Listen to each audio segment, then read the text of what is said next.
ભગવાનના ભક્તો ઘર સભામાં જેટલા સાંભળે બધાને કહું, જીવન છે ક્યારેક આટી ઘૂંટીમાં આવી જવાય, ક્યારેક અણધારી આપત્તિઓ આવી પડે, પણ જીવનમાં ક્યારેય જીવન ટૂંકાવાનો સંકલ્પ કરશો નહીં.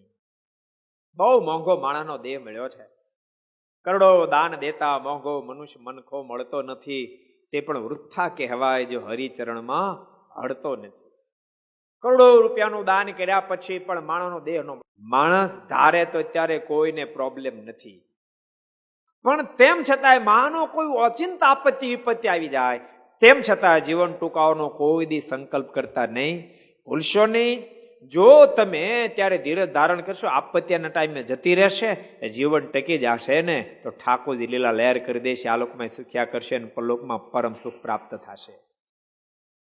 અને જો તમે આવેગમાં આવીને જીવનને ટૂંકાવી નાખશો તો આપત્તિ નહીં જાય. યાદ રાખજો, ઘણી ફેરી માણસ એમ માને કંટાળી ગયો, આના કરતા જીવન ટૂંકાવી નાખું વાત પૂરી થાય. વાત પૂરી નહીં થાય. યાદ રાખજો, વાત પૂરી નહીં થાય, વાત વધશે.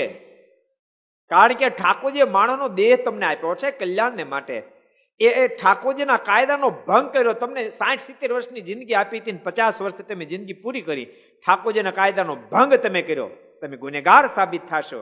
એક તો ઓલા દિવસો ભોગવતા હતા ને ગુનેગાર સાબિત થશો, દંડ બહુ ભોગવવો પડશે.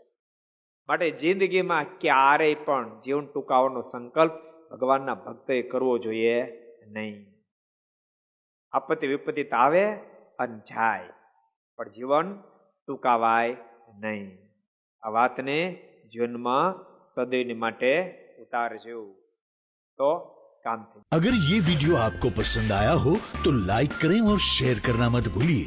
सब्सक्राइब करें सरदार कथा चैनल को और बेल आइकॉन पर क्लिक करना मत भूलिए लेटेस्ट वीडियो सबसे पहले पाने के लिए।